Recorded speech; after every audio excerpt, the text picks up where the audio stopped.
Hello, my name is Stéphanie Messal. I'm an architect and an anthropologist. I also have a specialty in cyber psychology. I'm a HNI postdoctoral researcher at ICAM, site de Toulouse. Today, I will talk about fear that people can feel in the presence of robots. As André Leroi-Gourhan had written in his famous book Le geste et la parole, le robot entre l'esprit humain depuis des siècles à travers les automates. From Iliad by Homer to the Robot series by Isaac Asimov, from Metropolis to iRobot, through fictions, robots have always been a constant keen interest for ages. The future may be in space and certainly full of robots. The Forbidden Planet, Lost in Space, Astro Boy, and of course, Star Wars are ode to the technology filled with our hopes. However, some robots seem threatening, like the Terminator or the Cyberman in Doctor Who. Remember how HAL 9000 easily discards Frank Poole in 2001 Space Odyssey? And what about the Matrix, which harnesses humans as energetical resource? All the previous examples were some fictions from literature and cinema, but we can observe the same dichotomy in reality. If now paper or Paro looks cute and kawaii, other robots as Atlas, Spot, or Sophia look frightening. Where does this fear come from? Where does this uncanny feeling that Sigmund Freud defined come from? Why do we feel uncomfortable, terrified, and threatened when facing robots?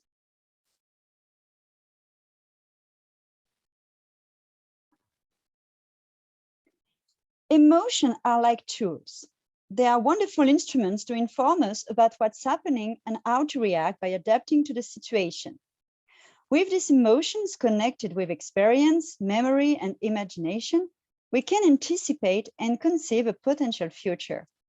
We don't know it, but we can try to envisage it. Fear isn't the emotion we like to feel the most. It's difficult to endure, like sadness or anger, which are very disturbing for our mind and body, even more if we stay locked inside. At this point, fear can turn into poison and make you sick physically and or mentally. That's why we need to be wise and listen to them carefully. Here, the CNRTL definition.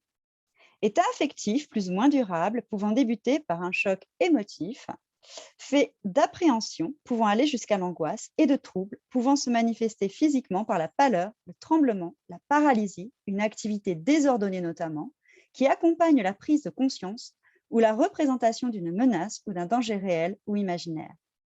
Fear is the archaic emotion. It's useful because it's an indispensable mechanism to adapt and survive, as Catherine Emelé-Périssol wrote. Before thinking in which way fear can be useful between human-robot interaction, let's have an uncanny promenade. Meeting a robot generates a plurality of paradoxes. The robot is animated, but it isn't alive. It talks, but it's unable to have a real conversation, as it understands nothing. It simulates emotion, but it feels nothing. At some points, it looks like us, but it isn't human. It's just a machine, a skillful assembly of technological components assorted with a program. It isn't a subject, it's only an object. Besides, as humans, we allow it some subjectivity because of empathy and anthropomorphism. To explain to you empathy, I will refer to Serge Tisseron. Empathy is a complex skill which combines observation, memory, knowledge, and reasoning so we can perceive the subjective experience of the other. This representation is a mental construction, and sometimes we can be wrong, of course. It starts with the direct empathy made of emotional empathy, cognitive empathy, and the aptitude of changing our emotional point of view. This direct empathy participates in attachment. It's like an automatic process. This is why we can attach to humans as we can do with animals and objects. So do we with the robots. About anthropomorphism, I will refer to Gabriela Airenti. Anthropomorphism has two fundamental characteristics. First, it's an expression of a basic theological thought. People expect that an actor will continue his objectives rationally. Second, it happens essentially during interaction. The form of this interaction are most of the time dialogue. Anthropomorphism is connected to the vital necessity of creating relations with others. When we enter into interaction with animals or objects, we accord to them human mental characteristics. They are only thinkable for us as subjects with a human spirit. Why? Because these are the only mental characteristics we know. This is why we dialogue with humans, animals, and objects the same way. Now, we understand how easy it is to get in relationships with robots. This interaction can be materialized by a palette of feeling and emotions, love, fear, tenderness, etc. Even if they are only animated, we interact with them as if they were alive. Welcome back to the Uncanny Valley. In 1970, Masahiro Mori conceptualized the hypothesis of the Uncanny Valley. Since then, he has developed his reflection, but it's still a mystery. Let's see if we can bring something new. Mori gives a lot of examples to explain the graph. The more robots look like humans, the more they look familiar and are accepted. But suddenly, the graph falls down. There is a strange moment when the similitude turns creepy and robots are rejected. If I can tell, it's all about the details. The skin texture and warmth, the way humans move, the microfacial expression, smell, perfume, etc. All these little things that robots don't have. But it can't be the only reason. As I explained before, we can attach to an object like kids do with their doo-doo, and we can interact with it like, for example, our car when it doesn't want to start. Jean-Claude Dedin explains something very interesting on how animals recognize each other. When an animal encounters another one, which is pretty close to its own species, firstly, they approach each other. And secondly, as they are close enough, they will engage in a facial recognition process. If the animal can't recognize the other one as part of the group, it will reject it. To caricature, it's like a dog seeing a wolf far away. It looks similar and familiar, but when they will be close enough, the dog will identify the wolf like, oh, I was lured. It isn't a dog. And it will run away as an act of rejection. The animal was fooled, as we can be fooled by robots. We don't like to be lured. I guess that this lure phenomenon is a creative part of the Uncanny Valley. When the appearance of a robot is so close to a human one, we can easily be lured. So trust is broken and replaced by mistrust. And as we know that robots are human creation, we will start to be suspicious. Who has created this robot? For what for? To lure me? To chase me? Capture me? And then fantasy starts to run fast. This is how robophobia can rise. This explains notably why a robot as now is easily acceptable and why Sophia looks creepy and how we feel uncomfortable in her presence. The same phenomenon can happen in front of dolls, automats, or puppets. This thing, which looks like a human, can be animated by hand or by an inside mechanism, but it will never be alive. But in our mind, the frontier between animated and alive is very thin, and this is why fear can also rise faster than you can imagine. Pinocchio is the best fairy tale to condense all about this. If they could get alive, maybe robots would have consciousness and soul, reason and emotion. But at the same time, it means that they were alive without being alive. This is the golem mythology, and we all know how it turns out. Would it be the same with robots? This is where fantasy started, nourished by elements of reality and all the fictional stories. As they are more powerful than us, maybe they can enslave or kill us. As they are more perfect, they can replace us.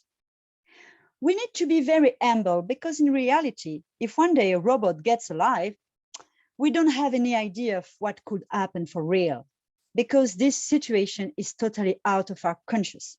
We can only refer to things we already know. We are incapable of knowing exactly what could happen for real because the inanimate which gets alive is just impossible. And this is the moment when our capacity to imagine takes over and we start to fantasize multiple scenarios. For example, what is a zombie? It's a phantasmatic combination of a living human, a dead human, a corpse in decomposition, a dangerous disease, and cannibalism. All these things come from reality. The same with robots. We imagine terrible stories like slavery, manipulation, domination, survey, control, war, etc.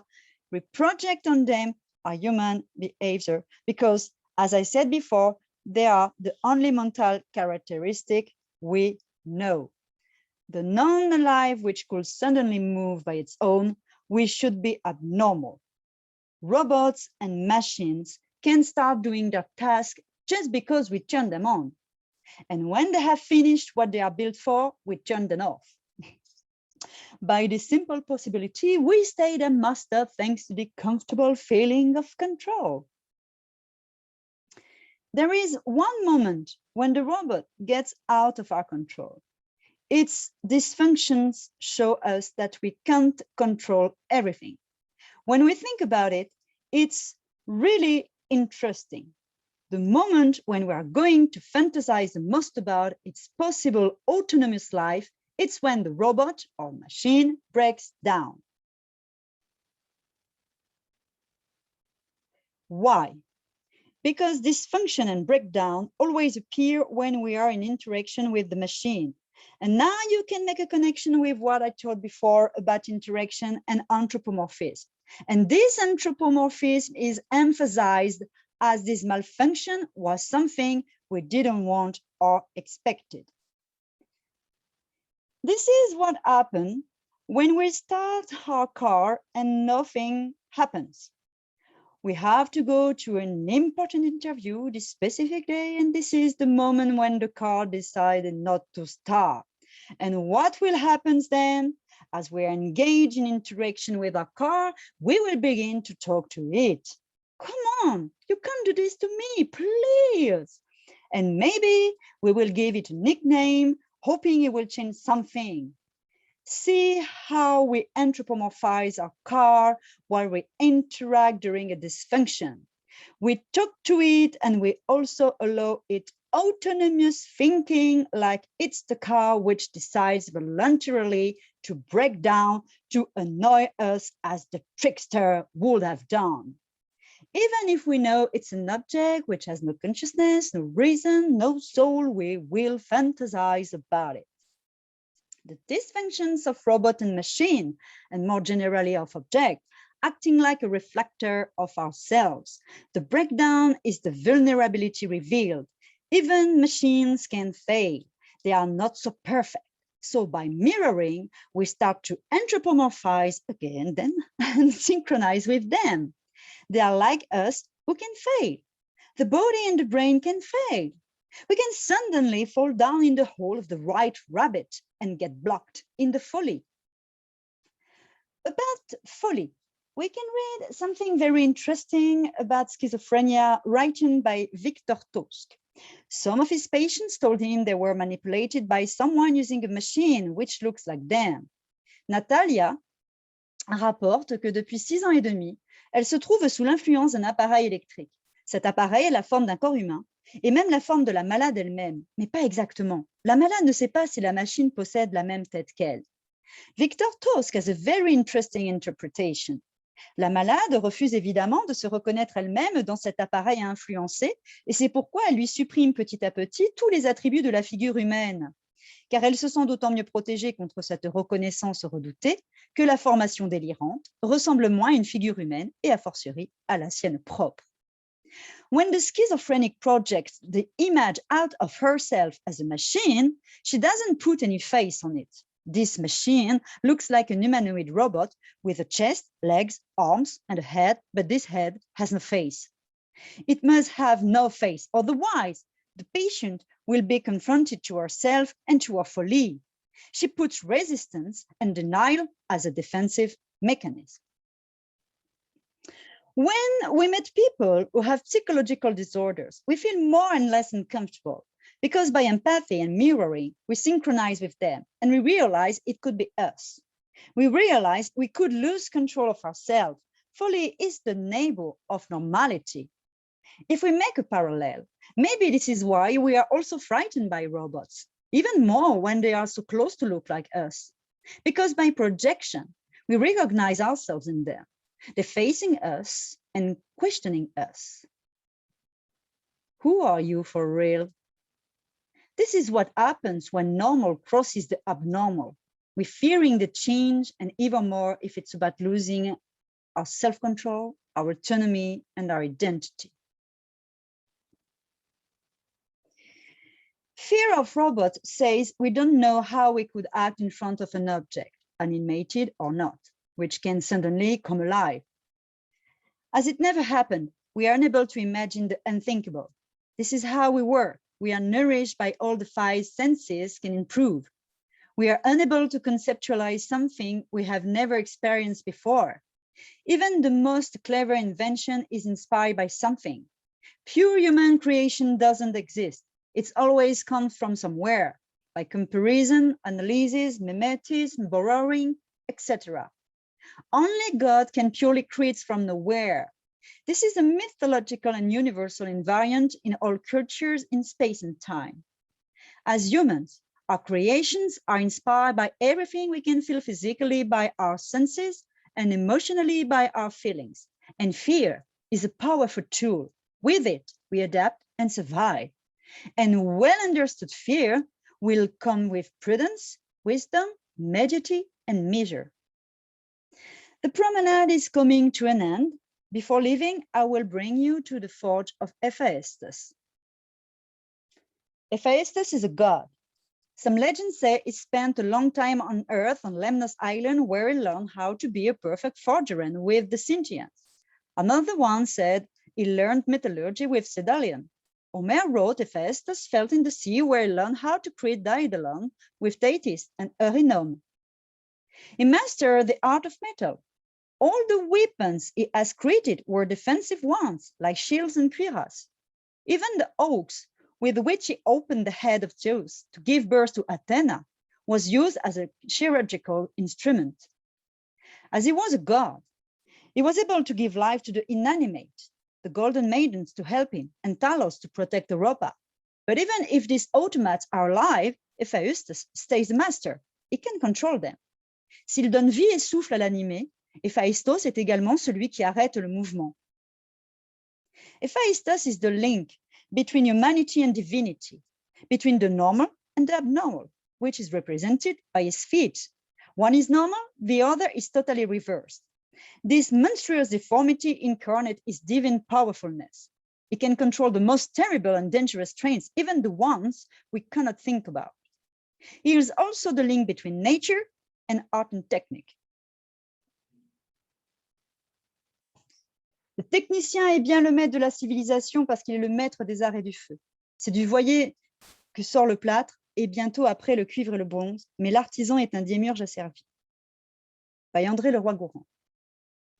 Hephaestus will serve Zeus eternally. Even if he can create whatever he wants, he's subordinated to Zeus.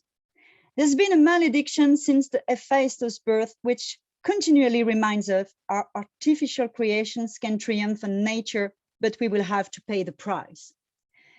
Hephaestus reminds us that we can create tools, but we need to think twice carefully. One, what kind of world do we want to create? Two, stay the master. Firstly, the master of ourselves. We must listen carefully to our emotions to connect them with experience, memory, imagination, and all our other human mental characteristics. They are precious tools if we use them wisely. They are indicators to adapt and survive. Secondly, master of our creations. Never let them keep control of us, or the fear will overcome again. Hybris has never been far away from fear, so we should decide to choose the panmetronic road and live in harmony with nature and technology, human and the divine. I hope you enjoyed this uncanny promenade. Thank you for your attention.